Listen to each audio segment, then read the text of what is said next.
sure those AirPods are out. Got a little echo on. Okay. No worries then.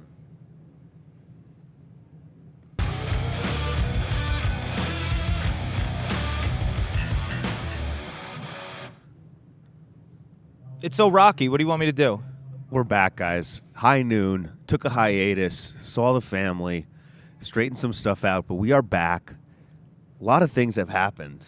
So much. So much has happened. It's a little bit tough to keep up with. Luckily, we've got a cutting-edge research team here at PokerGO. We're on top of everything. So we kind of have to start here with the biggest news that's happened over the past few days. Producer John, if you could show the people sort of what's really been going on.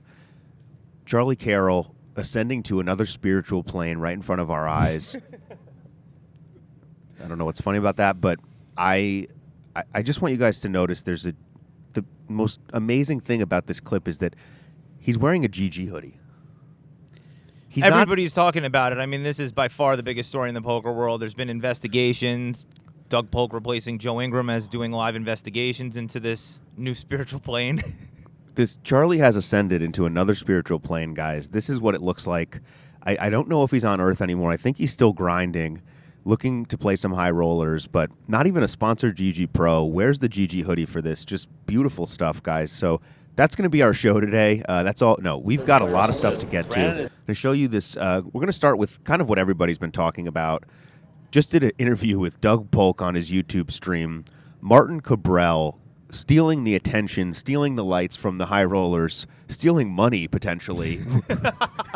Not literally, but with a huge cash in the $250K. It's all anybody has really been able to talk about over the past few days. A lot of opinions, a lot of thoughts. Just an interview with Doug.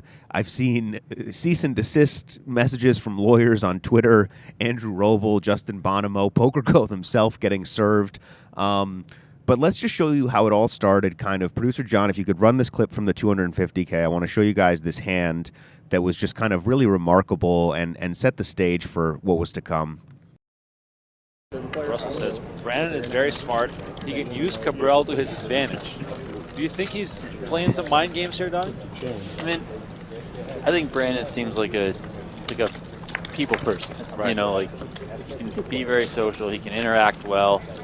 Al Decarolis caused Al to just shove the two aces as opposed to betting smaller. Then maybe Cabral freaks out and check jams on you, you know, but Al just said, you know what, I'm just all in. And then he said, if you want to be a jack-off, I'll be a jack-off. You know, so Cabral checking on this swap. 800,000. Martin continues for 235, and here comes the check raise. Wow. There it is. Told you. I mean, he's not. Martin Rosian is not one to be messed with. Makes it 1.9 million. Action now back on Cabral. 3,015,000. Wow! Clicks it back. Martin Cabral out of nowhere. Ladies and gentlemen, did you just see that? $3,015,000. No, euros. Euros. Wow. Yeah, so incredible hand there. The ace of spades, a key card. A lot of theories out there that card had been marked. A lot of theories about Martin doing a lot of things, but there was a clear sort of two camps here. One camp is that he cheated, he crossed the line, he should be banned, he should be barred. And the other camp is that he was kind of just being antagonizing and annoying, and, that's not really crossing the line. So where do you fall in? What camp are you in, DePaulo? Yeah, well, I mean, I'm sure everybody watching knows, but just to fill in the context, there's just, like, a lot of footage. He has pointy, like, scumbag nails, like that, like, cocaine users or, like, scumbags would have. And, yeah. And he was, like, doing things with his fingers and stuff, along with many other annoying antics. So they're kind of, like, merged into one thing, I think, where a lot of the high rollers kind of hate playing with him because he takes the full 30 seconds every time to act, and he was doing all these things like staring at people's crotches in the hand, just like, how much can I get a count dealer, when he's like has a snap fold every time. Yeah, exactly like that, staring at the opponent's cards. Really suspect stuff that, like, my friend Tom, who barely plays poker, shout out to OG Crypto Tom, would texted me after day one. He's like, yo, I think this dude's marking cards. He had no contact with the outside world, wasn't on Twitter. And he's like, I think this dude is marking cards live on stream, right? And I think that these are all just antics. I think that in that field, if you actually made a mark that was visible, any of those guys would see it, I think, that they're well too aware. Well, just to clarify, I believe the cards were checked, and the floor didn't. Their decks were removed, but the floor didn't technically find him guilty of marking cards, to my knowledge. It was just there are clips of him, literally kind of going like this. Look, it's a difficult situation. Cheating is bad. Even the pretending to cheat is bad, because if you're pretending to cheat, you're sort of implying that it could happen. There's a slippery slope there.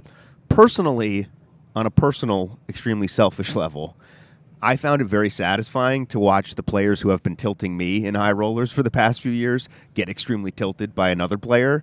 So it was kind of like a weird retribution for players that have tilted me. Because look, there's plenty of players in these high rollers that use antics that are extremely annoying to other players in the high rollers, whether it's tanking, stare downs, but those are technically all within the rules. Certainly marking cards is not within the rules. Right. So it's a very slippery slope.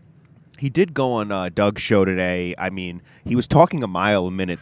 I will say one thing about the guy. The guy is a straight-up character.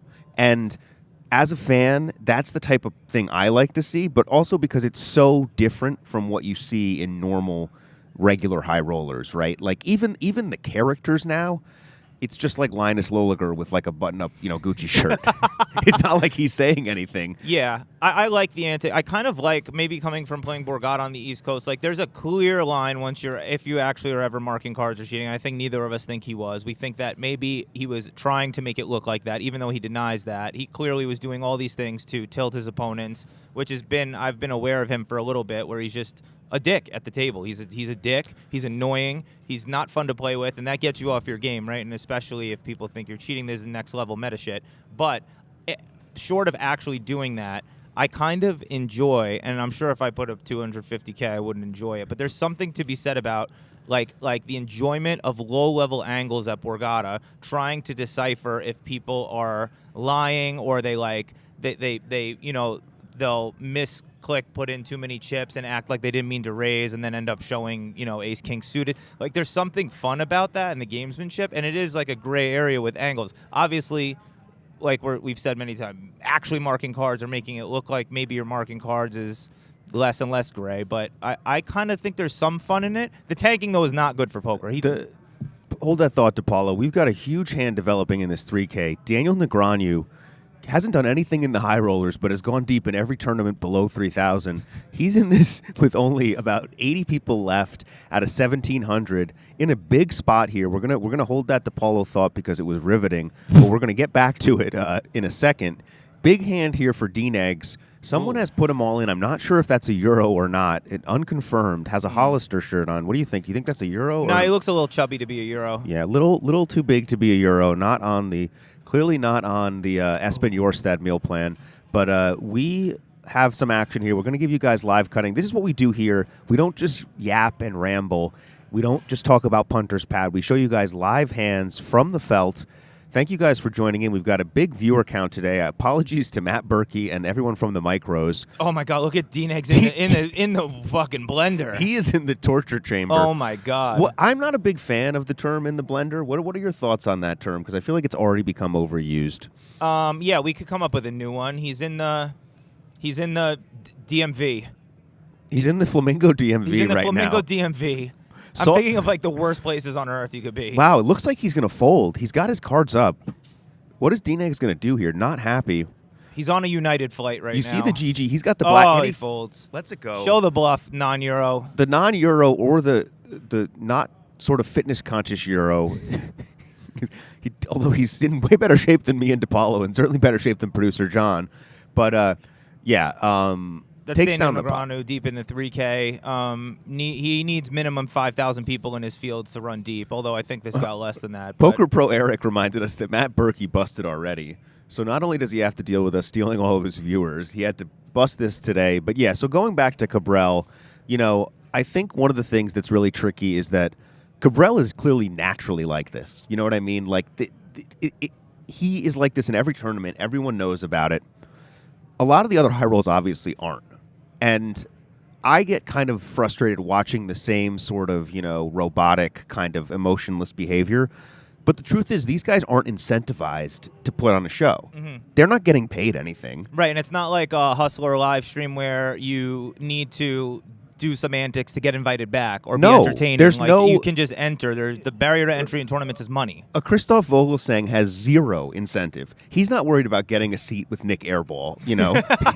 He's just trying to win a massive field. So he doesn't care if he's literally almost torturing everyone else at the table with his tanking. Yes, and then you have this kind of trickle-down effect where everyone sort of does it. You saw Jason Kuhn blow up on Dan Smith at Triton for sort of asking for people to be quiet when he was in a spot, because clearly Jason said that, VIPs were not happy with Dan's behavior, and there's this sort of it's kind of happening widespread, and none of these guys, zero of them, are incentivized. There is no incentive other than maybe growing your social media following, or whatever, to be a clown, to be an actor, to be anything at the table other than just to play really good, solid GTO poker. Right. Well, but Martin is not trying to put on a show either. He's just happens to be deploying a different strategy that happens to be more entertaining to watch than GTO, right?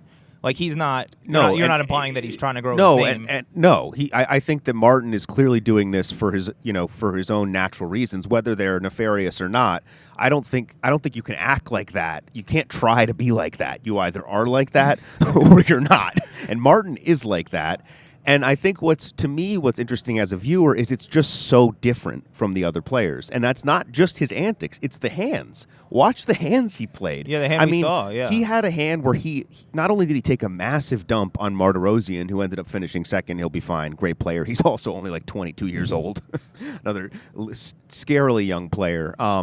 But he took another dump on him right after that. I don't know if you saw where he had 6-3 of spades in the big blind or the small blind. He completed and he ended up overbetting 2x pot on the river to get Martirosyan to fold middle pair. Oh shit, I didn't see that. So it's not just the table antics; it's the hands he's playing are absurd.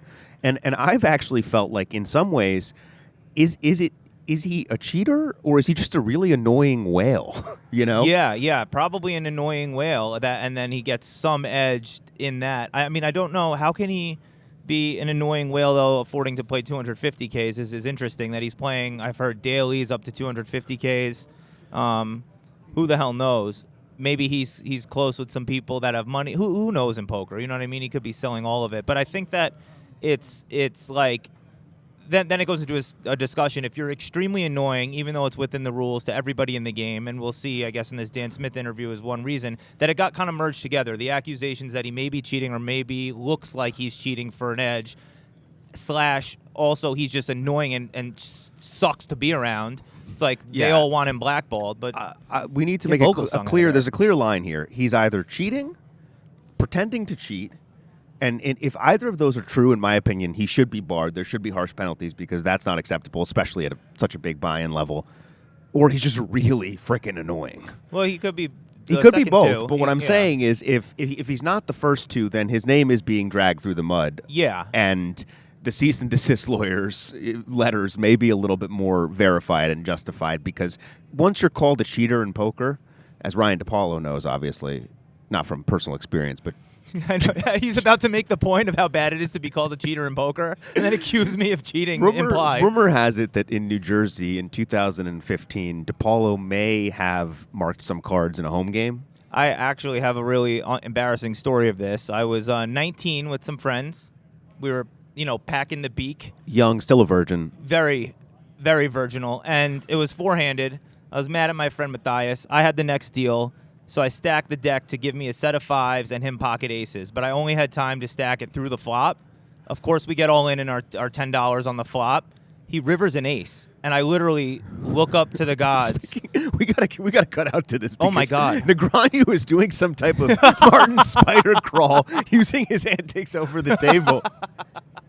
Negreanu taking up some of Cabral's tactics here. I'm not sure what he's doing. I did want to shout out also, N Teller in chat says, funny to see DePaulo talk about how someone else being annoying at the table. Dude is hell of obnoxious. Is this a strategy you employ at the table? Yeah, well, I want to finish my scumbag at beginning and end. But yeah, so I stacked the deck for me to get a set, him to get aces in a $10 game when we were all like drunk and like talking shit to each other. And then I told him the next day because he got the ace that I didn't stack. And then immediately I was like, believed in the poker gods. I was like, yo, never again. I'm sorry I disrespected you, and told him. It was very scummy of me, but we were all in a scumbag Brooklyn environment, four-handed. Yeah. I love to be a troll at the table, sort of. I kind of like being antagonistic. I almost, in a weird way, enjoy like tanking near the bubble, like, and then being like, yo, fuck everyone kind of thing. But I can't because I'm an ambassador of the game, and I represent ACR. I can't be like that much antagonistic, and I don't know if it's like East Coast-ish up and coming. I don't know, but yeah, I'm annoying. I'm not Martin levels. Just for the record, this is not an East Coast thing. Martin Gabriel is not from the East Coast. From the Far East. You East Coast, I Far East. But yeah, I mean, this is just an ongoing topic. I want to show you guys Dan Smith's interview because it was pretty strong words here from Dan Smith in his exit interview. Okay. Well, we will be seeing this shortly. Once Producer John is on it, guys. Just give him a couple minutes. Dan, as you exited the table, I heard you mention a comment to Martin. Do you want to elaborate on what you meant there? Martin's antics at the table are worse than anyone I've played with. People were speculating, like there were a lot of discussions about whether he was marking cards. Whether or not that's true, playing with him is unbelievably unpleasant. He's rude. He takes the full 30 seconds every time. And last night playing with him, it felt like something not kosher was going on. Can't know for sure. But I think it's ridiculous that he's allowed to play in the tournament.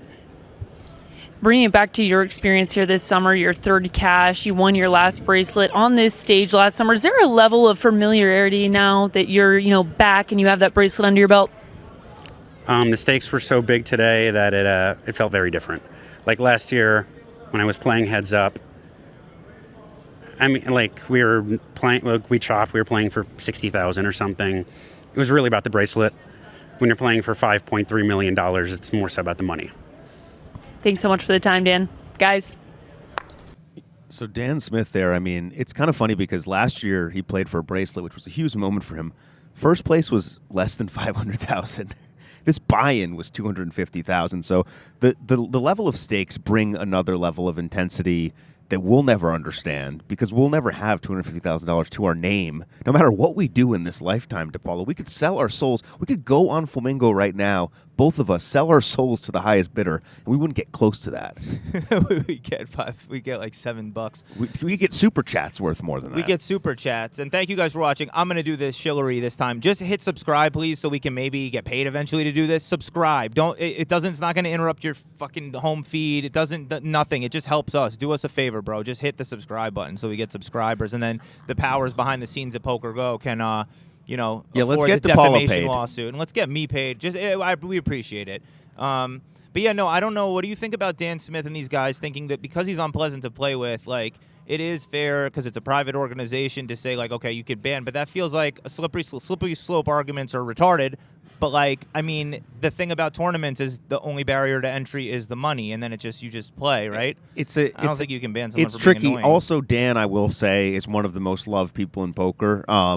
I find him a little bit annoying at the table, just as a viewer, just because he does take some extra time. You know what I mean? He can come off as a little bit tiresome. But the thing is, here again, the line needs to be clear. Like, if Cabril's really annoying, that's not against the rules. There's no rule in the book that says you can't be Ryan DePaulo at the table. You can't be obnoxious. Yeah. You can't stare at people. There's a 30-second shot clock. If you want, you can take 30 seconds pre-flop every single hand. Right. You can also stand up at the table from my understanding of the rules. You saw D-Nex do it. Again, you cannot mark cards, and you certainly should not be able to fake mark cards for some sick next-level meta.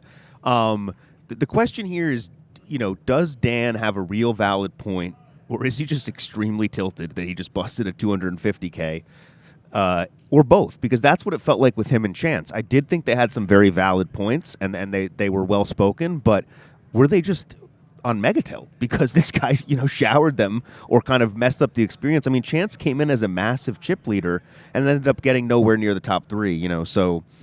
Yeah, you give them a warning, I guess. You do like with Will Kassouf that like once they're getting 2 out of line or standing up, you adjust on the fly, especially like in a 250K, I guess. You just be willing to be like, look, you gotta cut it out. You gotta, we're gonna give you a warning and this, and it's unique to each spot. But I don't think you can just ban someone for being annoying when there's no evidence of cheating. I saw Dan Smith asking for the RFID cards to inspect them on Doug's stream yesterday, but.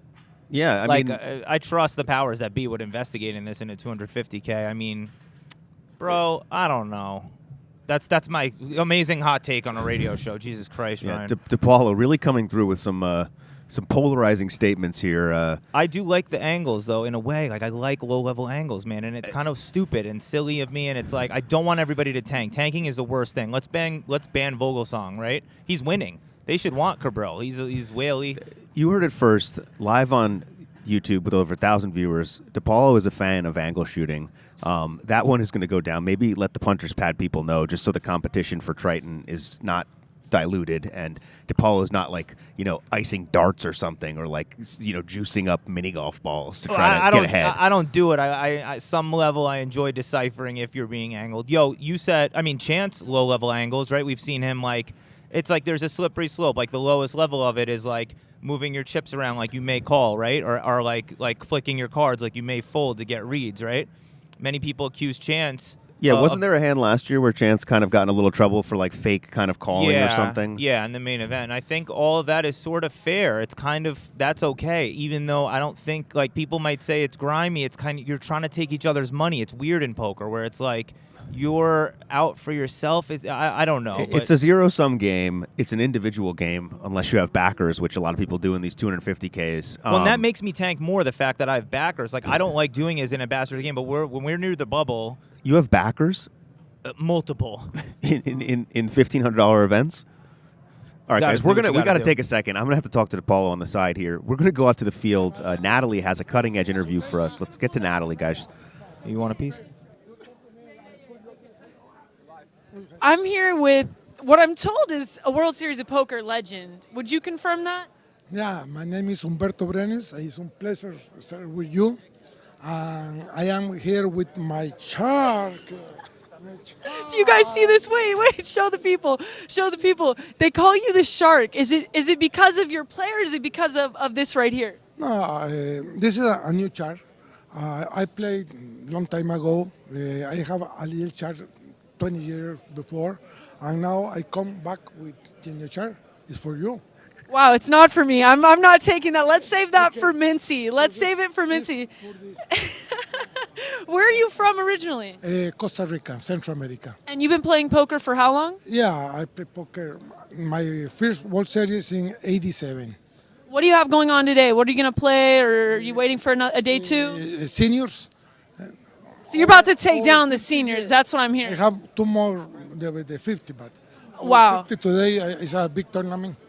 Well, best of luck to you. I mean, you and the shark to me seems like an unbeatable duo. So good luck. Thanks for coming on, guys. Okay, it's a pleasure. I don't understand a word he just said. Humberto Brenes, the Shark, I believe he's playing a tournament. I did want to let you guys know we do have coverage coming at 2 p.m. of the $50,000 Players Championship, pretty much the most prestigious event here at the World Series of Poker. A lot of big names still in there. Matthew Ashton, previous winner, is the chip leader. But we got Phil Ivey in there, and I want to show you this clip from Ivey dealing with Phil Hellmuth last night. Pretty amazing clip of Ivey just kind of tired of Hellmuth's antics. Producer John, you can run that. I have to peep the Sorry, I open tons for when I just called it right there. Terrified. 25 years of this shit. And does it ever change? It's just the same speech for 25 years. I mean, he's not wrong, right? Like, if Ivey hasn't opened his mouth on camera in like 10 years himself, so if he says something, he probably is going to be right. And it is kind of the same thing with Hellmuth, right? Yo, when Hellmuth lost almost all his chips late last night in Raz and his mic was muted, I was so devastated because it literally all you saw was his body and him going like this, like. And speaking of this point, it's the same thing. one of the things I find interesting about this Cabral situation is like everybody at the table is kind of used to doing this, right? They're used to they're allowed to talk shit back to Cabral. You're allowed to engage in conversation with someone. You can tell him to shut the F up. Like, it's not against the rules, especially if he is the instigator. So, kind of a crazy situation. I was live at the final table. I caught up with Chris Brewer, and it was kind of an amazing situation because Chance had his 25 million chip stack clipped. Dan Smith has had his kings cracked by Martirosian's queens. And Brewer came up to me, and he was still one of the short stacks, but he said, you know, Will, like, this is a situation I've never been in. I'm not the most tilted person at the table. And he was ecstatic to be there and have players be more tilted than him at a big high buy-in final table. So I do want to give a shout out to Chris Brewer. Let's show you this finishing hand because in the end, good triumphed technically or figuratively or whatever you want to say. Chris Brewer won. So imagine if this is this big of a deal, imagine how big of a deal it would have been if Cabral actually shipped the thing. Yo, I can't imagine. Let's show you this clip of Chris Brewer taking it down in the end. And ace-king again.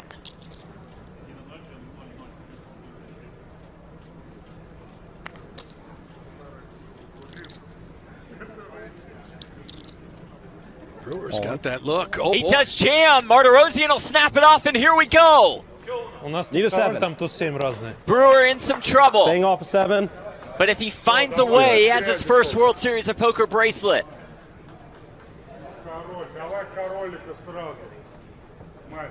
Will the script flip once more? Or is it Brewer's time to be on the right side of a bad beat? Is what I'm feeling. Me too, actually. King 9-5. 6. Does not look good for Chris Brewer. Martirosian in fantastic shape to find the double and take a 2-1 chip lead. The turn is the 8 of spades. Martirosian has the king of spades in his hand. Brewer could find a 6. If he does, the bracelet is his.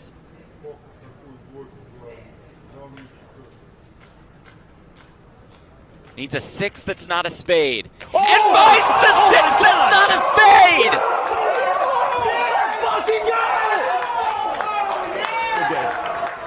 The bracelet is Brewer's! Think of all the beats! Think of all the bubbles! Chris Brewer has fought through the worst of it in his career, but he now comes out on top to win the game's ultimate prize. Jeff Platt also on the call. Sounds like he's doing like an infomercial. Clearly the pinnacle of his life, the pinnacle of Brewer's life. An incredible hand on so many levels. He gets in with ace-7 off red against ace-king with a spade. Comes king 9-5 with 2 spades. He has a 2% ball. It's also just a disgusting beat for Martirosian, who for some reason reminds me of a Super Nintendo console. I don't know why, but he's an absolute crusher too. But yeah. Chris Brewer wins. The mullet didn't work. The mushroom cut has been a smash hit. Huge win for him. And honestly, you love to see the emotion. You love to see kind of the fireworks exploding. I can't tell you how many times I've seen one of these guys win a big pot and just nothing. Yeah, no, it's great. It's awesome to see him. It's celebrate. It's awesome to see him like, you know, after all the bad luck. And I don't even know all the spots. It's just like a known thing that he's gotten his dick kicked in so many times. Gotten really unlucky, so much so that Joey the Mush, who's in town, told me that Chris Brewer inspired him to keep firing these tournaments, and he's had some success. He's like, yo, if his luck could turn around, mine can. I think out of all the stories, knowing that Chris Brewer has inspired Joey the Mush to donate more to these prize pools is the most kind of uplifting and big story. And yes, Brewer has indeed had his dick kicked in high rollers in front of us. We've seen him cry bubbling big events. We've seen him with a mullet. We've seen him take numerous beats. This is vindication. And he also had an amazing fold with jacks on a hand where Dan Smith ended up having kings lose to Martirosian's queens. So a lot of bad beats going back and forth. Yeah, off like 17 bigs, he not all in 3-bet to preserve his stack. He put like at a final half his table. stack in. This yeah. is like these guys and these high rollers are so ICM studied. They know all these spots. They know when to do what. And then ultimately, this is why poker's so dumb sometimes. Is like you play perfect or relatively, you know all these spots, and then he still had to win a flip with threes against Ace 10 or whatever the hell Martirosian had. Then he had to. Then he gets the suck out with Ace 7. It's like, it's the beauty of the degeneracy of the game and putting yourself in spots. But good for Chris Brewer. It's great inspiration to the mush. This is the beauty. This is why we play the game. Look, if the best hand won every time, Dan Smith would be a billionaire. DePaulo and I would literally be selling our body for nothing, for super chats. But speaking of which, we got Natalie on the rail. Let's go out to Natalie. Let's see what she's got for us. Looks like. Should I be looking at you? I've never done the interview. Okay. Guys, I'm with Dano, and he's got a pair of shoes that really are taking the full attention. Tell us about the kicks. So last year, GG Poker put out a promotion for Valentine's Day, and you had to make a flush in short deck, and they picked 5 winners, and the winners would actually pick a date to be gifted as one of these pairs of shoes. And so I thought, why not just go around and get as many signatures from the pros, dealers, staff at the World Series? And my goal is to fill the entire shoes as much as possible, and then gift them to Matt Stout for charity and auction them for St. Jude's Children's Research Hospital. Wow, great cause. And it seems like you've already got a bunch of signatures on here. Which signature have you gotten that you're most proud of so far? Phil Ivey. He was definitely the hardest signature to get. Dan Shack kind of helped me on that one. So in the 50K last year, Dan saw me on the rail. He said, give me that fucking shoe. I'm going to get Phil to sign these shoes. And he did. Wow, well, I love to see it. I also heard we're going to get Brent Hanks to sign the shoe after. Might bring the value of the shoe slightly down, but nevertheless, we're actually going to get Brent signing it on camera right now. Yeah. Brent, what words do you have for this cause? What a moment, for me, for my family at home, for Dano here. This means everything to me. So thank you. Thank you, Brent. Right, and Brent has mentioned that his wife is at home taking care of all the kids right now during the World Series of Poker, and you just have to imagine it's moments like this that make it all worth it, guys. Throw that one out. Just incredible stuff. The value of those shoes going from heavy 5 figures to 4 figures with Brent Hank's signature. Incredible stuff. You can't really find anything else like this. I mean, the World Series of Poker, we're in the swing of it now. We picked up, we started slowly. Remember, guys, this thing moves because of you, because of the people. So do the hardest thing you've done in your entire life, gently with your pointer finger, if you have one. Hit the subscribe button. Hit the subscribe button with your middle finger. Hit the like button. And then show it to your mother. And then show it to your mother. Show it to your grandmother. Nothing offensive there. But Producer John, cut out to the field. We've got the PCA main event champion still in this 3K. With a potential Euro with a red hoodie on, a potential Euro versus Euro clash. You see the hands down. Very intense moment here in the 3K. I'm not sure what this guy's name is who won the PCA, but he won it for over $4 million. Nacho Barbero, ACR Pro, famously with one of the biggest misclicks I've ever seen, called off half of this guy's stack and then had to fold because he misread the situation. Terrible beat, and the year of the Nacho now, officially, I've gotten word from our producers, is over. No. Is it? He bubbled the PPC yesterday, which is the 50K Poker Players Championship, as we were talking about, and coverage of that coming later. If you like poker at all, people are getting very bored of Raz in 08, but it's super fun if you know even a little bit about the games. The best players in the world at all the games. Again, this Euro-on-Euro tank situation here, Yeah, okay, so here's the thing, right? Cabral isn't allowed to play, but these guys are? What are we doing here? This is torture. Cabral really, someone needs to be looking at somebody's crotch in this hand. Spice it up, guys. No crotch look. Quick release. Oh, good. Sorry, the red hoodie wasn't even in the hand, I don't believe. We're accusing him of tanking. The guy's not even, the guy's just like a nice guy from Minnesota. Might be dead. Playing the biggest event of his life. Our mistake here, guys. We got bad info from our producer as usual, but thank you guys so much for being here. A lot of stuff going on. We got the 1,500 Monster Stack final table today. Nicholas Garrity is the chip leader, but the story of the show is Joe Cata wades through a field of about 10,000 people, and I just want to talk about Joe Cata for a minute because it's not really talked about a lot. This guy won the main event. He also final tabled the main event, got a 5th in it, I believe. And he's got a slew of other cashes, all in massive, no-limit World Series events, I think Joe Cata is the best open field, no limit World Series player ever.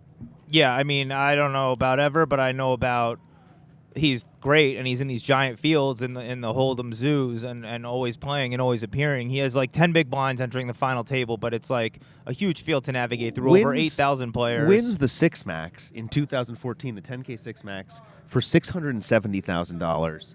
Wins the closer, the 1,500 closer. God knows how many people were in that. I know DePaulo was in that for, sorry, buddy, $612,000.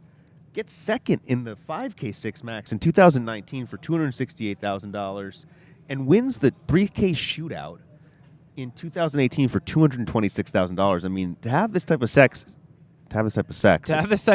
you have to be this rich. I also believe, and I could be wrong, he won the main event before. I think you said that. Darvin Moon famously finishing second to him, the People's Champ. Rest in peace. Yeah, Darvin Moon, R.I.P. legend and. Legend of the, I don't know why that's funny. Of course, we have Espen Jorstad. Can we every day? It's not a show without the Euro Crusher, last year's main event champ, Espen Jorstad, in the field in this 3K. Espen has now lost half of his winnings in big buy-ins this year, but he's still firing. You gotta love it. You gotta love the heart, the tenacity. Great Instagram, by the way. If you can check out his Instagram, he got live updates. You can also see him in the gym pumping some serious iron. That's what I follow for.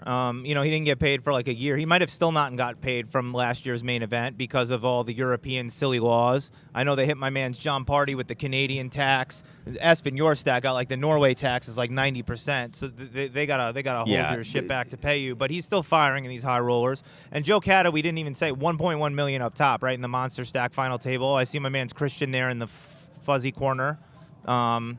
He knocks me out of things often with the chin strap looking good. Who is that? He's Christian. I forget his last name. He probably wants me to say it, and I don't remember. I'm sorry, my mans. We also had Moneymaker make his 50K PPC debut. That didn't go so well, but I'm very interested in it. Ivy, as we said, is still alive. Do we have the full, though, of Helmuth's full house from yesterday? This is making Twitter go wild. I know we're bouncing all around. Yeah, let's check out this incredible fold. But look at this. People are talking about it at other feature tables later. Like, this is, like, all over.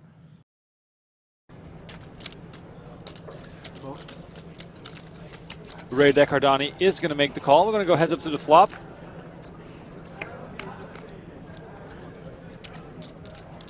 Deuce, Jack 4 on the flop. 2 pair for Ray D. How many checks behind immediately? Does have the ace blocker to the flush draw. Could use this king of diamonds on the turn to his advantage if he decides to do so. Helmut also hits a king to go along with his deuce, so improves to a better 2 pair, but it is 60. Yeah, he does decide to bet it.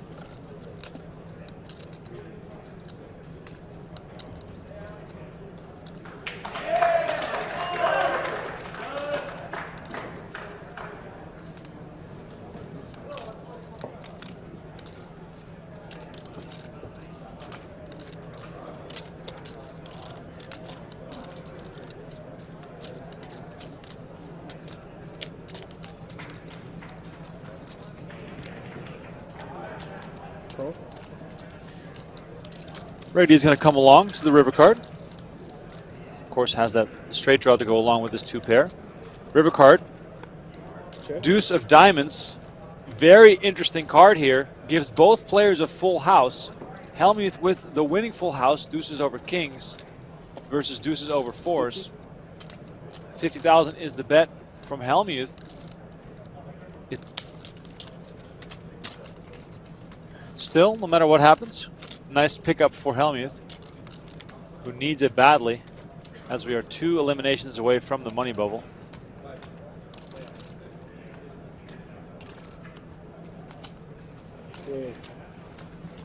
Oh, there is a raise.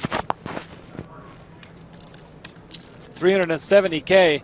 Helmuth is put to the test here. It feels as though Helmuth is trying to talk his...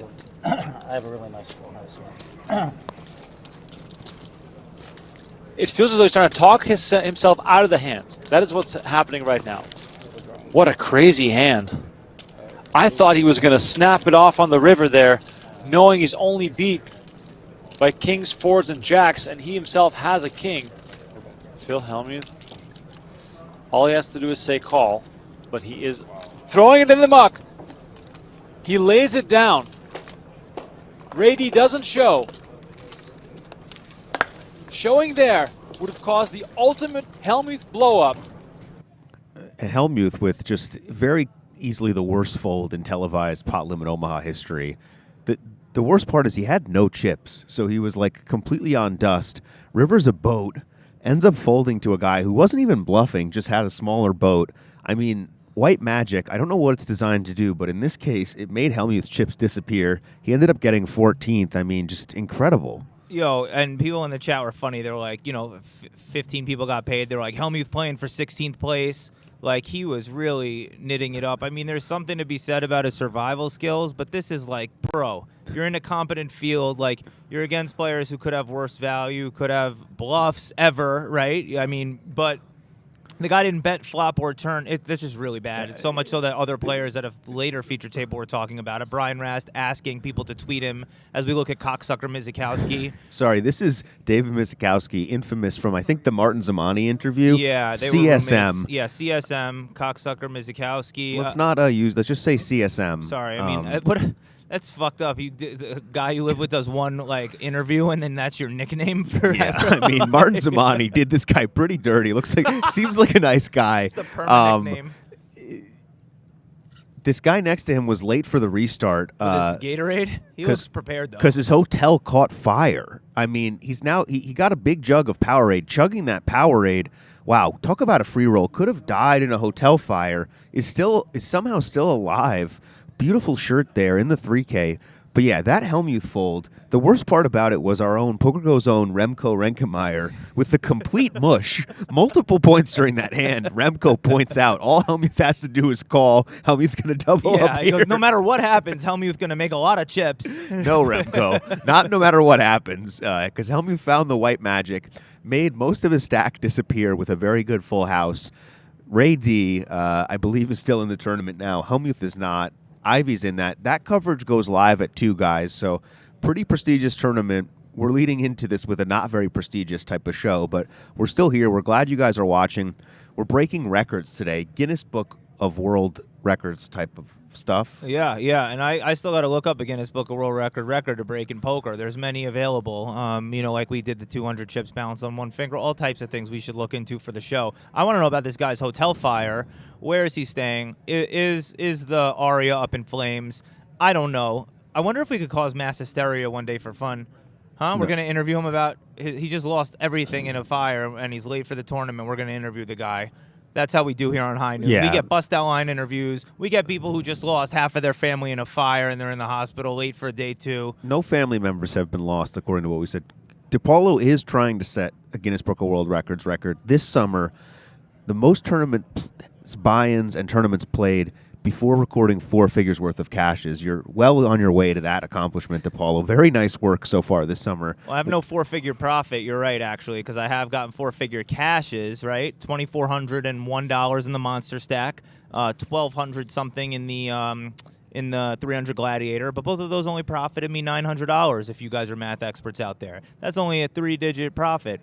I am going to play the Super Turbo Bounty 1,500 after we wrap here, which feels like the DePaulo Invitational, and maybe I'll cash for more. I almost won it last year. Neymar was deep in the event with me, and he had like armed guards all around, and they kicked everybody out of the room, and he played like a nit, even though he's Brazilian. I am getting some more updates. Incorrect information again from our producer, John. It's just sort of a staple of the show. He doesn't know what's going on. The 50K starts at 3 p.m. Today. Oh, I thought you had a fire update. No, who cares about the rest of our schedule? Yeah, we're here for us. We're on our own in this PokerGo. So this is why you guys need to subscribe. We're going to stop asking you, but just, give it a like, give it a subscribe because it helps us because we're fighting the powers that be here at PokerGo, right? They're worried about getting sued by the Czech Republic guys, all the types of shit. Where's he from? Czechoslovakia? Czech Republic, I believe. Whatever. Is correct. Martin is probably going to be in the field in the Super Turbo with us. We got Daniel Negron who's still in the 3K. Yo, what else happened last night was somebody won their something bracelet, huh? Jeremy Osmus, the poster boy for Run Good. Good looking, chiseled, has a nice family, can sing well, and Got it all. wins a 3K online for $360,000. I hope he has crippling depression. Probably does underneath all of this. You never know what's going on with people. You see this great tweet from Brent Hanks. It's like John Turturro. Yeah, not Jeremy. That's not John Turturro. That's the Jesus from Kingpin, famous movie. But yeah, Jeremy Osmus ships this. Chance actually gets fourth In a somehow. 3,200 online bracelet event last night. 300-something entrants, and Chip Checka. Jeremy Osmus wins his 6th bracelet. Chance was at the FT. I don't know how Chance can use his exploitative, arrogant, douchey style online, but I guess it translates to make deep runs. I almost satellited in, but I played a satellite bubble horribly and got 4th when only 3 people got seats. 2 people got seats, 1 got $2,700. I got dick. Producer John's yelling at the back scenes crew. He has Thinks a technical toothache. difficulties here.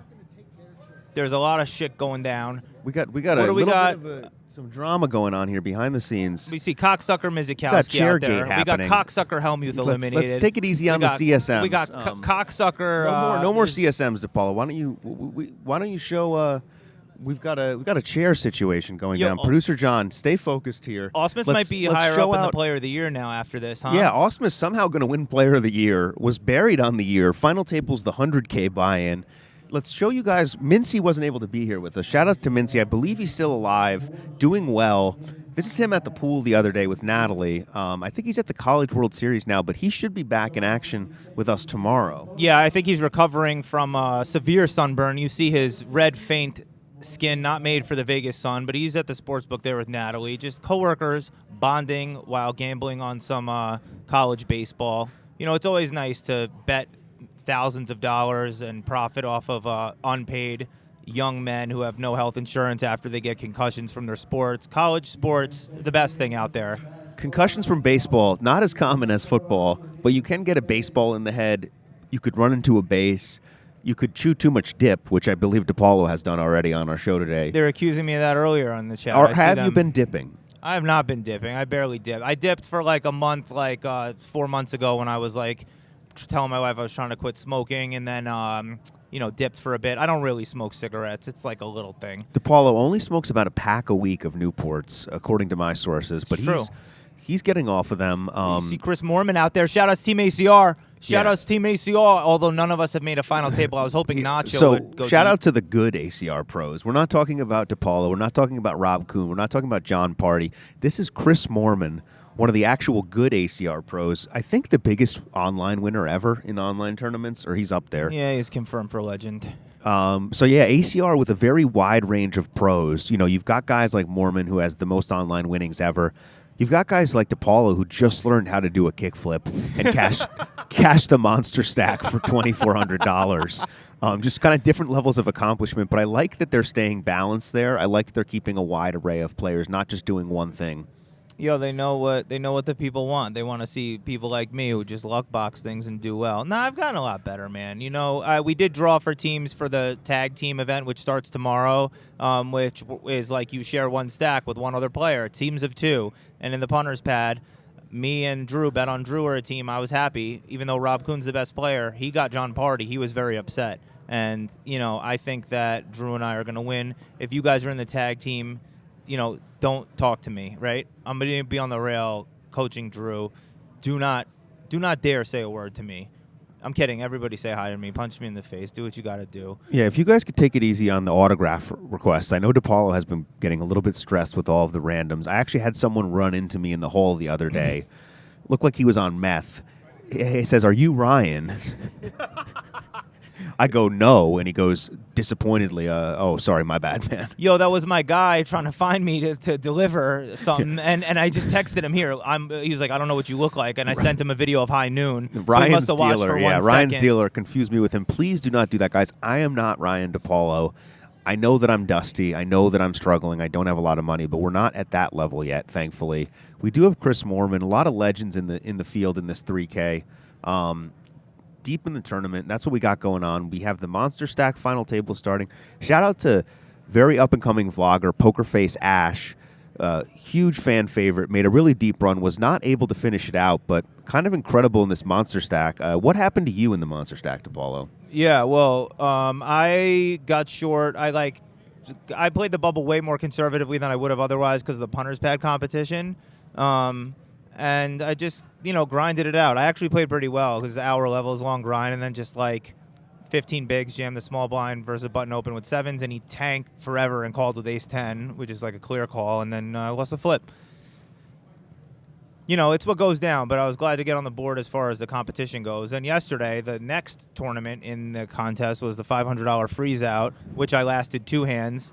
Just queens versus 10s, normal things. He hit a 4 flush. It is what it is. The problem is that even when you play well, you need to get lucky. This is why tournaments are so hard. You could play like shit and lose, but you could also play well and lose, right?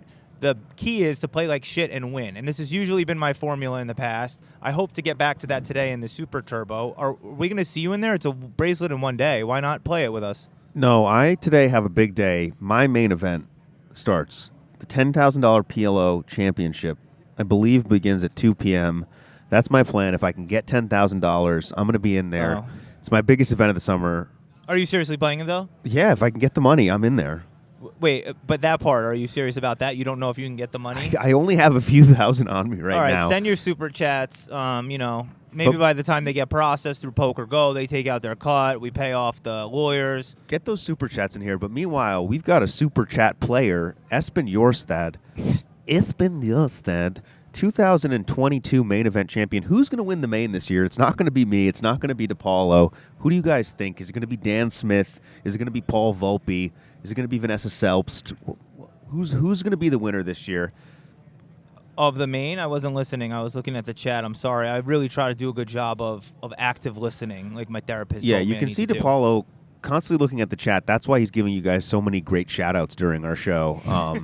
Just constantly up to date with the chat. We've got another event restarting next to us here.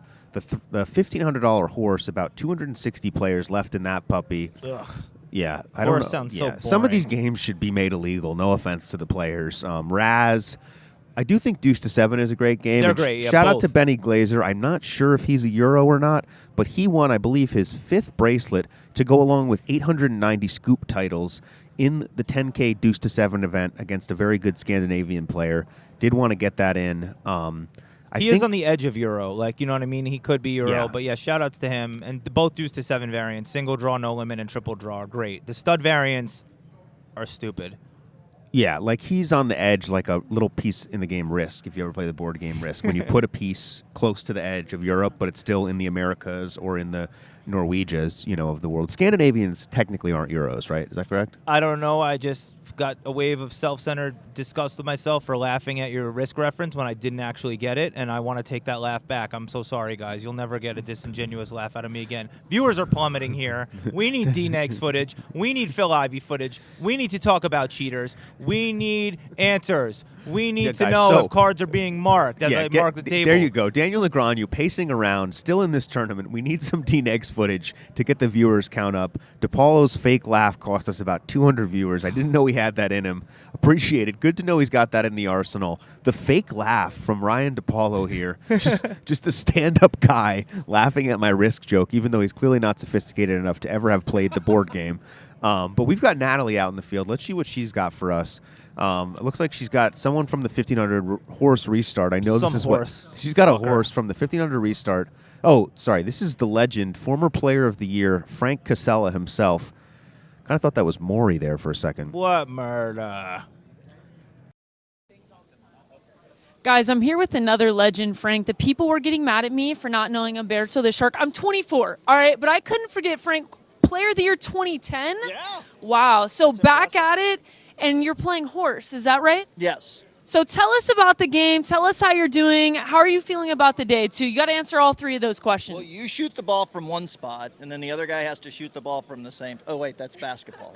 Okay, we play the 5 different games: Hold'em, Omaha, Raz, Stud, and Stud 8 or better. You play 8 hands of each one, and just go around the table and take everybody's chips, kick them in the teeth, and send them home.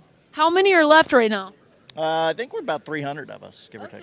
Okay, wow, big field. So what else have you been playing, Frank? Tell us about it. Well, I was just in Napa, and then I went to the U.S. Open over the weekend. So I've been I've been poker lazy for the last week. So that's what you do when you've already been player of the year and you're kind of just chilling out. Okay, makes sense. So far, been pretty good overall, but you're only in your first few events. Yeah, well, I played a few events before I left town. I had one cash, but that was it. So hadn't had anything spectacular. But, now's the time you really want to hit your stride at the World Series anyway, right before the main event.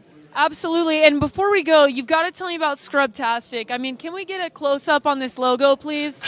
I just enjoy the multicolored here. So what is Scrubtastic? It's a medical uniform retailer provider. We have stores in Mississippi, Tennessee, Texas, and Nevada. And don't hesitate to go to scrubtastic.com and get your scrubs. You heard the man. Don't hesitate. Guys. Horse the Cancerous Game. There with an unknown legend who I haven't heard of because I'm also 24. No, I'm older. But Horse, for those of you who don't know, is what old people play. The seniors event, speaking of old people, speaking of the smell of Werthers and mold, is going on today. Not the super seniors. This is just the regular seniors. I think they should make them start at 10 p.m. and give them 3,333,000 start stacks, make the blind 17K. But instead, they let them start 10 a.m. when they want and play all day. But shout outs to the seniors. Horse, let me tell them what Horse is. They don't know. They don't fucking know. Horse is Texas Hold'em. That's the H. O is for Omaha. High-low, split 8 or better. A limit game. Raz, a limit game. 7-card stud, a limit game.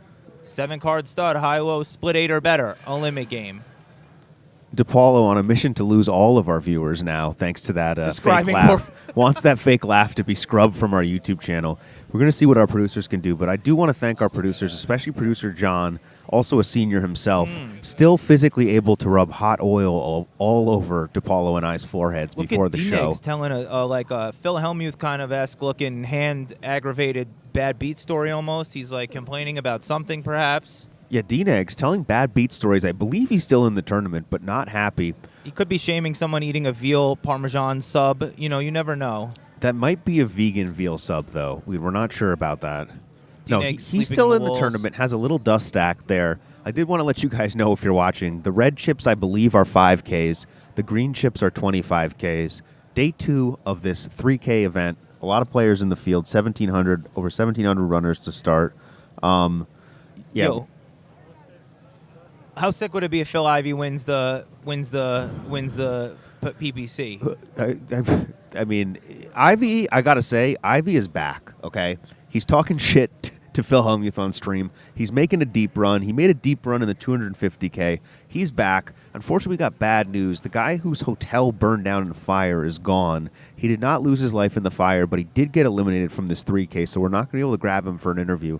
But you see D-Negs there making a deep run in this. Daniel Negreanu has busted the 250K twice, busted the 100K, busted the 25K, busted the 50K, but he did get top 100 in the $300 Gladiator, did get top 100 now in this 3K. Rough summer for Daniel. Also kind of a rough story for former main event champ Corey Aldemir. He goes deep in the 250K, ends up 3-betting with ace-queen offsuit. 4-bet shoving against Martin Krebel. Martin calls with king-7 suited, busts Corey. Then Corey, in the next tournament he plays, literally $800 deep stack, gets to the final 2 tables. He needs to win first place just to get his buy-in from the 250K back and comes in 11th. So fuck him. He won the main event 2 years ago. You got run bad for a 10-year sentence. When I final tabled the Colossus, I said I can't complain about bad beats for a 10-year sentence. Then when I won my parking lot bracelet, I added 5 years. They could eat a bag of dicks. I want to just shout out, we got 20 DKK, which may be 7 cents. It may be $100. I mean, all he said was parkour, but thanks for the super chat. Look, D-Negs, it sucks to run that deep and be in the top 0.5% of fields, but that's the heartbreakingness of these giant field tournaments when you get super deep.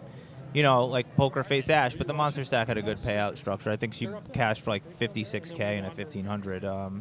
Yeah, we have that. Joe Cat, as we said, coming back. He's only has 10 bigs, but the Monster Stack playing for $1.2 million. The PPC about to start coverage of that at 3 o'clock with Phil Ivey could win that. He's already goated, but he'd be even more goated. Yeah, Joe Cata in the $1,500 Monster Stack has won 4 or 5 WSOP bracelets since winning the main. Has not done an interview. Maybe we can break the ice with him, get him on the show. You keep saying that. Is that really even true? To my knowledge, Joe Cata has not done any media interviews. I feel like they interviewed him after he busted Miles Tony Miles in the 2018 final table or whatever. Well, DePaulo with some false information as usual from our producers. We got a final table restarting here. Busy day here at the Horseshoe, guys. Come on down to the Horseshoe. I believe this is the 50K getting ready to go. Marco Johnson, Crazy Marco, and the man himself. Look at that. Phil Jerome Ivy making a run here, guys. Is this the year Ivy comes back, rises from the ashes, talks crap to Hellmuth? I mean, that would be such a fitting kind of World Series feel-good story for the fans, for the people. A lot of stuff going on here at High Noon, guys. It's tough to keep up with everything. Phil Ivey again talking about Punter's Pad in the most recent episode and his excitement for it coming out tomorrow, chatting with these guys. Phil Ivey. Jay Wilkes in chat says, I talked to Joe Cata in Detroit, so I guess my interview was wrong. Sorry. Jay Wilkes actually spoke to Joe Cata in Detroit, so sorry for that false information. I believe that's what DePaulo was talking about. Pretty sure it's highly false, but how do you win the main event and still live in Detroit? Like, what kind of choice is this? This makes me very much question his life. I don't care how much family you have there. Detroit, low-key, beautiful city. Great cash games. What, for 1 month a year? One it's a month beautiful a year. city. During May, Detroit really comes alive. Beautiful city, great people. Shout out to everybody in chat watching this. Thank you guys. You guys are the lifeblood. You guys are the little lemmings that make the ship go. I'm not really sure what that means, but DePaulo has never played Risk. Not really sophisticated mentally enough to play more advanced board games. Has had a good run at Monopoly, which kind of got him into degeneracy and gambling. Is that how you got your start? Actually, probably The Price is Right was the first start. That is like kind of like grandma level entry gambling, and then maybe they used to have us at the racquetball club. My dad's cousin owned. We'd have a New Year's Day party, and they would have us represent horses, and they'd roll dice for the kids to run spots. Like I would be a horse, and then I'd get tipped out if I won, which is not in my control. Those are probably the starts. My Aunt Clara, who died late last year, whatever, she earlier this year, but she taught me cards early. I don't know. There's a lot of degenerate factors that go into somebody as silly as me. Shout outs to my dad who was here for the last couple of days. I went to Hoover Dam with him. Again, I don't even know why I'm rambling so long, but shout outs to my dad. He's a degenerate influence. He used to get mad at me when he'd see scratch offs in my room and be like, please literally play anything else but scratch offs. They are the worst. Play the numbers. Play the this.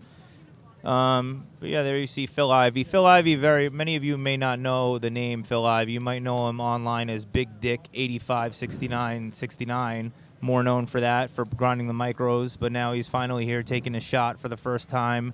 I believe he traveled, and he's just firing a couple of events.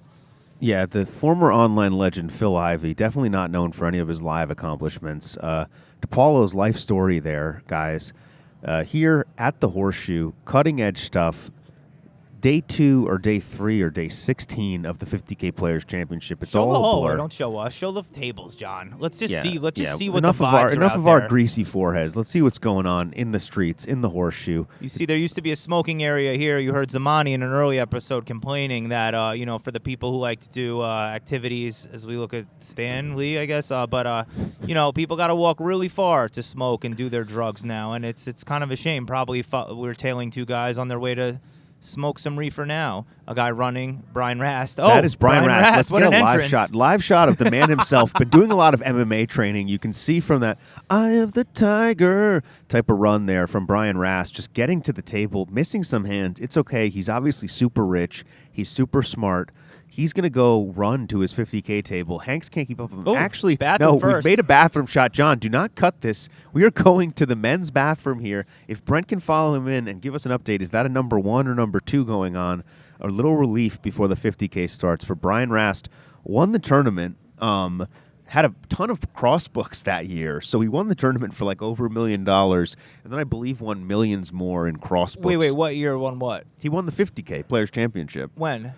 2017. Oh, wow. I've only ever known Jungle Man to win it since I've been around. And, you know. So we've got news for you guys. Jungle Man Dan does not go for the three-peat this year, does not win the 50K Players Championship, but more importantly, prolific streamer Kevin Martin wins a side bet, was risking half of his bankroll, $60,000, that Jungle would not win. Got a little sweat because Jungle ran up a stack, but Jungle's out. He's not going to make it.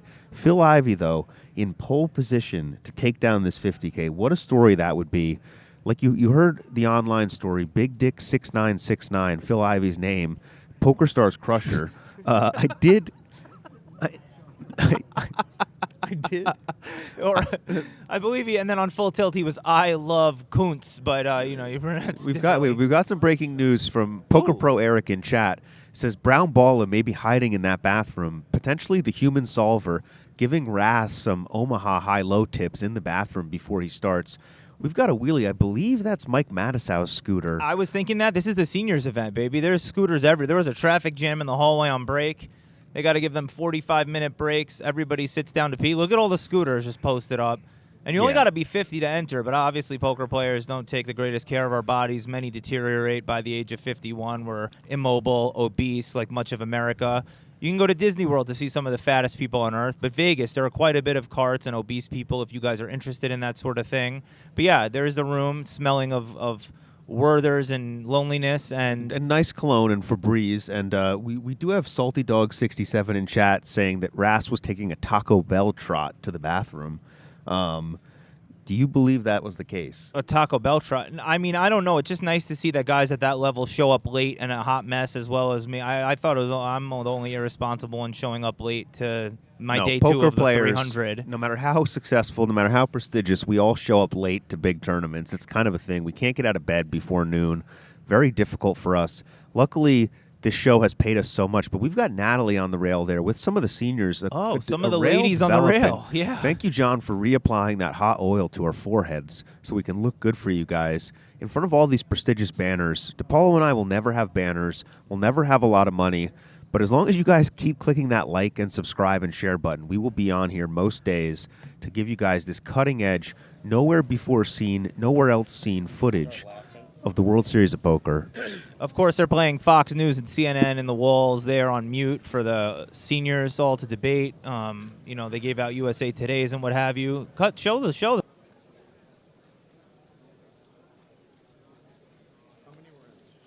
All right, guys, I'm with members of the rail for the 1K Seniors No Limit Hold'em event. I've got some lovely ladies over here. They did decline the interview. We're going to leave them alone, but we do have a gentleman here who said he'd be willing to talk to us. Tell us your name. Roy Jenkins. Roy, what brings you to this event? Are you playing in it, supporting? No, it's illegal for me to play. I can't identify the cards that are out there. Okay, and also, this is not his scooter. I don't know whose this is. If you're watching, thank you for the seat while we do this interview. So I'm guessing you've got some friends in the field. Yeah, my sister-in-law's right there. My wife's 2 tables over. My nephew, Sean, last seen from a tournament that started yesterday, is in 75th place at this point. I think they started with about 5,000, and he's doing really well. Wow. So is this an annual trip you guys take? What does this event mean on your calendar? This is a big deal for the family because her mother, Terry, was sponsored by our nephew, who's doing quite well over there, and her aunt is sponsored by her son, who's running around here somewhere. But we've had people fly in, so we're really good with the rail and giving them encouragement. They're a little bit nervous to start the day, but nobody's nervous anymore. That's what we're here to do, dissolve nerves at the 1K Seniors event. Really my favorite of the year. I've got 15 broadcasts on the schedule, but I'm looking to this one really the most, guys. You heard it first. Leroy Jenkins on the rail. Leroy Jenkins. Maybe with a meta troll of Natalie there. We don't know. Yeah, what people don't know is Leroy is actually the most prolific senior backer. He might say that he doesn't look sharp or whatever, but he's backing a lot of the players in that tournament. Over 29 horses that have been confirmed for Leroy Jenkins. You see the line there, the seniors event, one of the biggest events here at the World Series of Poker. DePaulo is only in his 30s, but by the time he hits his next birthday, will look old enough to play it. Hey, I'm trying to age slow over here, but Rob Kuhn apparently got in some trouble for trying to reg, did not get in. The Hawaiian shirt and the sweat was not enough to convince the floor that he was over 50 or 60, or how old is he? He made day 2 of the 500 today. Unfortunately, busted out. Then was jumping in the $1,500 Super Turbo. bounty that I'm excited for to get in, but I'm not in a rush. As you see, of just a parking lot of carts there. You have a rail. You see the arm candy of the seniors. Many of them here. There's also the super seniors if you survive this tournament somehow. I hope they make them bag at 3 a.m. I hope it just turns into an endurance test. I mean, these guys probably have 3 hours of functioning brain power per day available, and they make them play hour levels, half-hour levels, whatever it is. It's very long for them. Tons of coffee being ordered. Tons of pocket jacks being opened to 7x because overs always come. Tons of nittery, you know what I mean? Pocket jack's the worst hand in poker. Yeah. You're always flopping over. Tons of people winning a pot and then being like, oh, you can't hold on to those cards forever. Yeah, nothing but respect here for our elders, from Ryan DePaulo, just a class act. I hope I get jumped when I'm old for these comments for being so DePaulo's going to disrespectful. get jumped by 18 seniors on his way out of the Horseshoe today. Kicked to the ground. Pocket Jackson, never win, ever. Just fold them. Oh, guys, scratching the neck. You got to scratch the back. Be comfortable at the table. Cutting Poker edge things. shot from our cameraman. Our cameraman is up for an Emmy this year for his work. Let me ask you. Would you see that guy had the poker shirt there? Who do you think's a worse player? You know nothing about them. A guy with a poker shirt like that, or a guy younger with a poker tattoo with cards on his arm? Oh, the guy with the poker tattoo is the worst always. If you're willing to make that bad of a decision, if you're willing to put in ink cards on your arm that can never be removed, you, in my book, have already lost the game of life. Yeah, that's a good judgment indicator, too. It's like an Onion article from a while ago. It's like people with face tattoos say they're being discriminated against for jobs. It's like essentially that. It's like if you're that bad of a decision maker, GG. You. Yeah, I mean, this show is basically just visual ADD for you guys. We started with Martin Krabell. Oh, yeah, it's the YouTube algorithm at its finest. This guy, we know this guy. Natalie has interviewed this guy before. Familiar face, hair dye, jacket, suit jacket. Loose sleeves. Could have a card up there. You never know. Then next to a biker, a scary guy looking like he's just grilling you after you ask him, like, are you from around here? And he's just, like, pausing before he answers and says, do I look like I'm fucking around here? That's the type of guy you want to immediately say nice hand to no matter what is happening. Right. You want to tap the table. Even when he wins the pot, you just give him the pot. Give this guy the pot. This is not the type of player you want to get snarky with. You don't want to pull any Martin Krabell tactics with this guy, or you might end up in a forest fire somewhere. Again, you're looking at the 1K Seniors event. Tons of rings being worn. Anyone who's ever won any type of WSOP circuit ring, it will be worn at the table today. Everybody with their Obama or Trump commemorative coin card markers for whatever political party they may be in. Many of them making, you know. Something tells me there aren't too many Obama card markers in this field. Could be wrong about that, but generally do not get a lot of Obama vibes. Obama vibes from this type of field. I could be wrong. I think that's more usually the super turbos. But we've got a heavy field here in the seniors. Thousands of players going for the bracelet, going for six figures in cash. Huge day today here at PokerGo, at the Horseshoe. Don't mess with that guy either. He's getting to his table or the bathroom, not messing around, sits back at the table, ready to take some chips. I mean, this is a mean field. I'm kind of grateful that I'm not allowed to play this event. Because I'd be terrified. I would offend someone and make a joke that maybe young people would make, and they would be like, you think that's funny, boy? Bathroom breaks, a must, for them mid-tournament. What position do you think? I saw Matthew Affleck on PokerCoaching.com do a legit seminar on the best times to go to the bathroom and strategies for WSOP. Oh, there's drama at this table going on. I guess an argument. This guy's probably saying, like, he said call or the blind was here. What do you imagine this we've is? got a Martin Krabell situation developing at this table. A little floor argument in the seniors event. Someone is not happy. The floor is making a ruling. WSOP floor is the best in the world. Ooh, that finger point is fucking serious, bro. Yeah, it's getting real here in the seniors event. Things are getting spicy. We got a hat on the rail. Is that the legend? I believe that's the legend, JJ Liu. Oh, yeah. Yeah, there she is. Legend of the game. Fan favorite, JJ Liu. Man, I one of the problems with all these Euros, all these tankers, is they take the characters out of the game. We just do not see the same type of characters. I think that's why Martin caused such a big stir, is that We just don't get these type of characters, on feature tables in $250,000 buy-ins anymore. Yeah, I mean, I don't know if she's as much a character as just a silly hat wearer, but I don't know. I don't know her, and I think that there's probably a good amount of characters in here, guys representing their hometown, whatever war they may have fought in. Shout out to all the veterans. I'm not making joke about that. You're more brave than I. I'd quit day one of basic training because I'm a bitch. I watch war movies and think about how I'd escape the battle, but JJ Lou doesn't do that. If that's even her, I can't even see from here the monitor. We're just speculating. This could be an entirely other lady altogether. That other lady next to her looks under 50. Things are going crazy here in the We've got event. to get a floor ruling on that other lady because she does not look a day over 35. DePaulo, so afraid of battle that he gets scared during war movies and thinks about deserting, jumping ship, going south. Doesn't even need to be in battle. This is not the guy you want to go into battle with. This is not the type of guy you want to host a daily podcast with. But luckily, there's no one else. Jeremy Osmus couldn't do it. Jared Jaffe couldn't do it. We got Nicky Limo for one day, but we've got DePaulo here. That's what we're dealing with. That's what we're working with. Matt M in the chat saying DePaulo dresses like JJ Lou in his free time. And I don't know how you know that, but...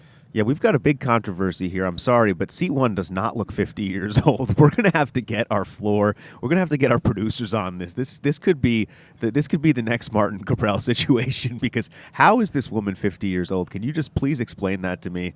Technical difficulties happening because of this insane situation. The floor is going to be called soon. You see JJ fold a hand. I mean, just our cameras are going out here in the field. Enduring the smells. They're really battling out there. Enduring all the bad jokes, they're playing. I wonder what, is that Chaz Palminteri? Look, if you could cut to Chaz. We got a shot of DePaulo's second uncle, Chaz Palminteri, here. Jersey keeping it real. This guy was not on The Sopranos, but he is DePaulo's uncle. Playing a hand here. I mean, just completely riveting stuff here at the Horseshoe. Cannot get this coverage anywhere else. I do want to emphasize that, guys. No matter what, no matter what happens, you will never see this coverage. You will never see this footage on any other channel. So go ahead and do the most difficult thing you've done in the last 10 minutes and just put your pinky down on the like button, share this, subscribe, ring the bell, send it to your grandparents if they're not already out in the field. Right. It's a slam dunk. Let them know they may be famous. This is live coverage of the seniors event. You're not getting this anywhere else. This guy's sipping water. He's looking a little young. I mean, the seniors, they're out there doing their thing. We got a cowboy hat man. This looks like a deeper tournament. I don't know what the hell's going on here. This might be a different tournament spilling over. This guy with the Mountain Dew, the Nicky Palma special. Rob Kuhn ordering Diet Mountain Dew to the house recently. Wonder if that helped his performance in the 500. I didn't know seniors drink soda like this. I think this is deeper in something because these guys have stacks unless who the hell knows what's going on out here. But this is what we do together here on this show, right? We speculate live. Oh, they're showing us this is probably the Omaha mixed. Oh, this is the freeze out day 2. Oh, thanks. Thank you, producer John. $500 freeze out day 2. That was a fun tournament yesterday. I lasted literally 2 hands. Tell us about your bust hand, please. Do you really want me to? It was just queens versus No, tens. I don't.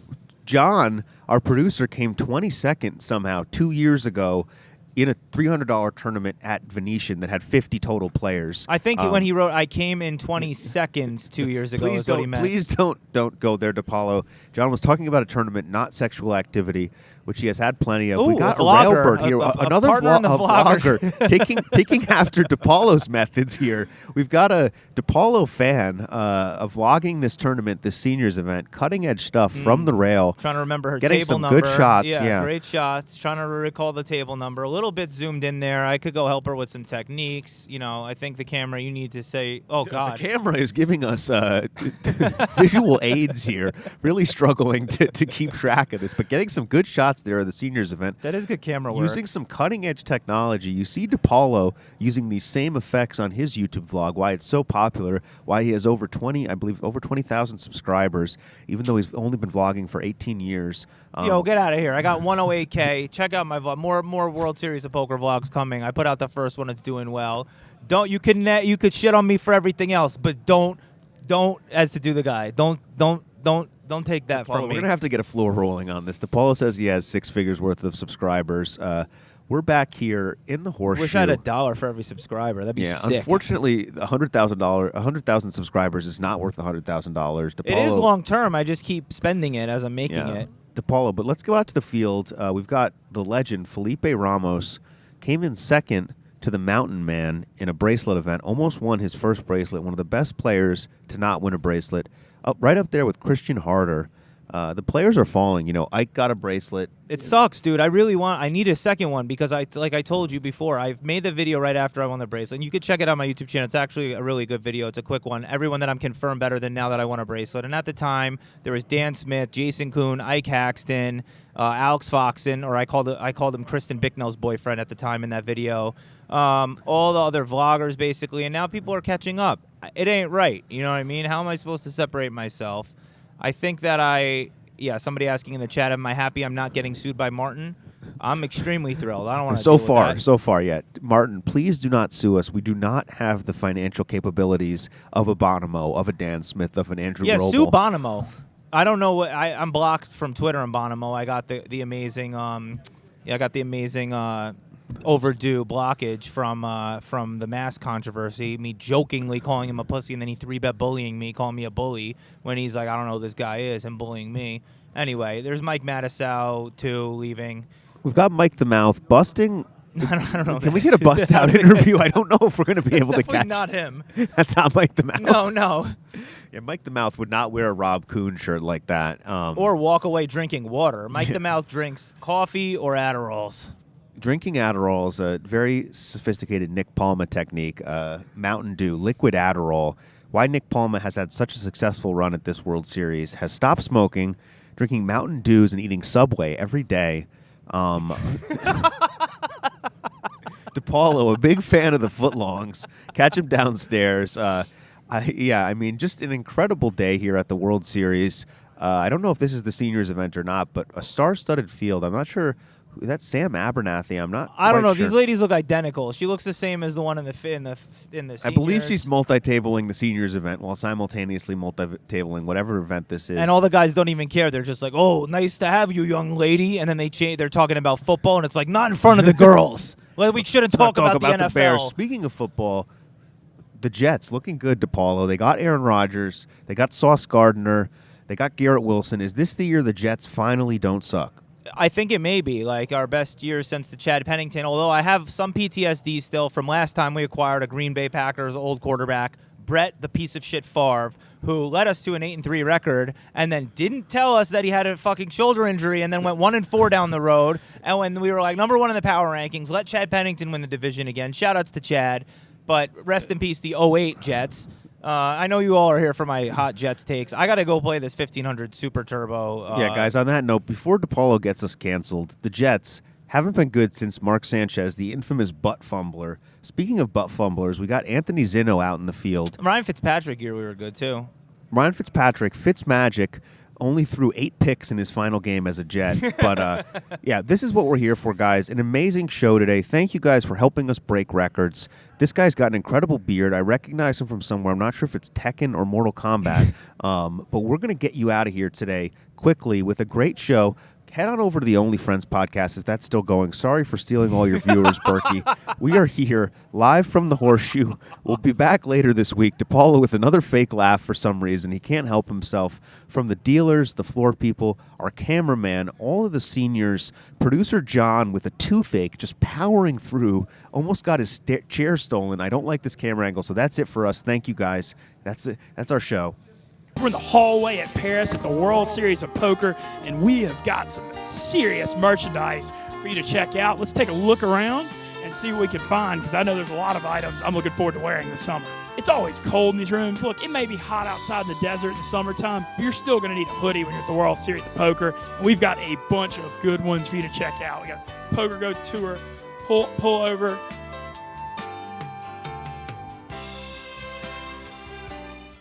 We're joined by Brian. Hello. Well, I'm about to go pick out some merch because luckily for me, I think PokerGO felt sorry for me and hired me this summer. So I need to get some PokerGO swag to rep out here at the World Series. Brian, what should I get?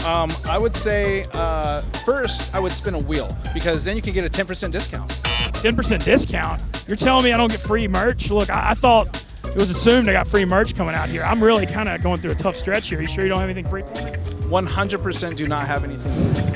I have sticker. Want a sticker? Let's go to the wheel. Okay, let's go to the wheel. It seems like PokerGO is doing pretty well. I didn't know times were that tight. Yeah, no, times are definitely tight. Definitely tight. Well, maybe let's spin the wheel. The wheel, I've been told the wheel is just. So let's see what we get. Let's see if I can run a little better with this wheel that I've been running out here so far. Look at this. An annual PokerGo subscription. Congratulations. Thank you. I'm so honored. And while you're at it on the annual PokerGo subscription, if you want one of those, sign up with code Mintzy, $20 off. I mean, you have to get PokerGo. We're the best World Series of Poker content all summer long. Check us out. Live streams of featured tables, and we've got a high noon show, the only daily show from the World Series of Poker.